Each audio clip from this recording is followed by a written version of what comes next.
Finding Lincoln by Anne Malaspina, paintings by Colin Bootman. On his way home from school, Lewis walked past the main library. The door swung open, and Lewis could see an enormous room filled with books. Why, there must have been 1,000,000 books in there, maybe more. Lewis wished he could go inside and count them for himself. The books reminded Lewis that he had to write an essay on President Lincoln. But the library was for white people only, just like the strawberry milkshakes at the drugstore lunch counter, the swings in the city park, and the best seats at the movie theater. It was 1951 in Alabama, and Lewis could play all his piano scales and roller skate backwards. Still, he couldn't borrow a book from the main library. "How about some lemonade?" asked Mama when Lewis got home. "I'm not thirsty." He sat down, kicking his foot against the table leg. "What's the matter?" Lewis didn't feel like talking. He was thinking that Daddy always had books piled high by his bed. But he had read those books again and again. Now Daddy wanted a book on honeybees so he could learn how to keep beehives. If Mama was ever going to have fresh honey, Daddy needed to get inside that library too. "Maybe a little homework will cheer you up," teased Mama, as she let the biscuit dough rise for supper. That morning, Mrs. Yates had told Lewis's class about the Civil War. The North and the South went to battle over many things, including slavery. The Southern farmers said they needed slaves to plant the tobacco and pick the cotton. President Lincoln wanted the slaves to be freed. He dared to stand up for what he believed in, and that made a lot of people mad, said Mrs. Yates. Lewis raised his hand. "Did President Lincoln shake things up when he was a boy?" Mrs. Yates didn't know the answer. "Why don't you find out and write us an essay?" she said, giving him a book about Lincoln. But the book didn't say anything about young Abe. Now Lewis stared at his blank paper. "I need to find a book about President Lincoln when he was a boy," he told Mama. "I have an idea," Mama said. After the biscuits were baked, she took Lewis to the basement of their church. She and her friends had started a small library where people donated books they didn't want anymore. Lewis saw cookbooks, mysteries, and a book of maps, but no books about President Lincoln or honeybees. "One day, soon we'll be checking books out of the main library. Just you wait," Mama said on the way back home. Lewis didn't want to wait anymore, and he wasn't going to. The next day after school, Lewis stopped in front of the main library. Holding his breath, he climbed the wide steps and pushed open the door. Everywhere he looked, books were shelved high. Lewis didn't have time to count, but 1,000,000 seemed about right. The library was also full of people. Every one of them turned to stare at Lewis.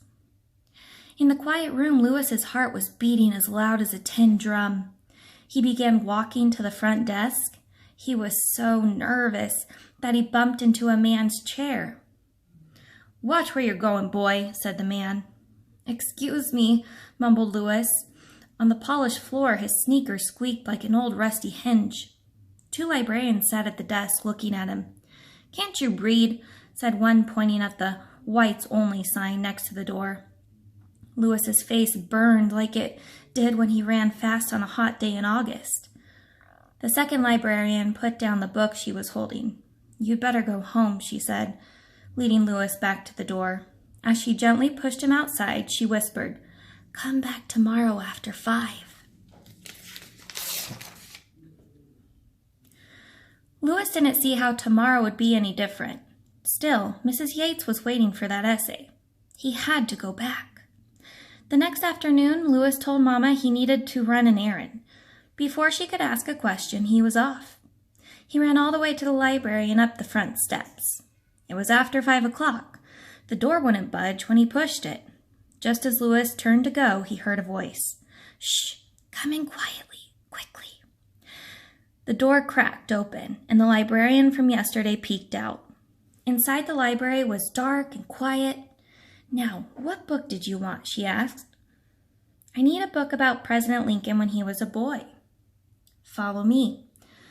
Louis followed her down the stack of books. Then another. She stopped, moving her finger along a high shelf. Here it is. She pulled down on a book. Her hand was shaking like Louis's insides. She could get in big trouble for helping him. She might have to pay a fine or even lose her job. Louis read the cover. Abe Lincoln Grows Up by Carl Sandburg. She had found just the right book. Then Louis thought of something. Don't I need a library card?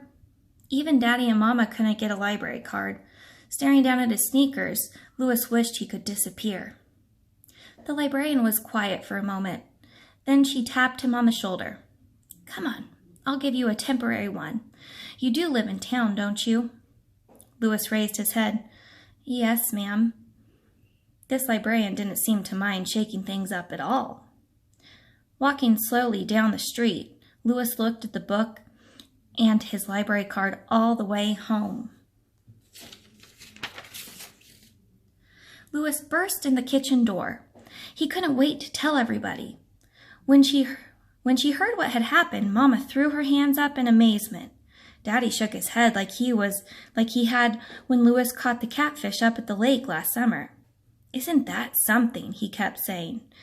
Mama put her arms around Louis. I hope no one got in trouble. Daddy cleared his throat. Mama and I just want you to be careful. That night, Louis and Daddy read about young Abe and his kindness to animals. Though he grew up in the wilderness, Abe didn't like to shoot game. When he saw his friends hurting a turtle, Abe refused to join in. He didn't care if he wasn't like the other boys. Abe also liked to have fun. Once he lifted a boy upside down so he could walk across the ceiling. Abe had to clean up the muddy footprints. Abe could swing an axe, drive a plow, and win a wrestling match with anyone he met. What he liked best was to read a book. Some people said he was lazy and thought too much. Abe was just in a hurry to learn everything he could. When Louis sat down to write his essay, he filled up 3 whole pages. President Lincoln did what he thought was right, even when it shook people up, Louis said at bedtime. Mama leaned to give him a hug. Just like you, Louis. Before Louis fell asleep, he remembered something. The next time he went to the main library, he needed to find a book about honeybees for Daddy. Out of 1,000,000 books, Louis was sure he could find the perfect one.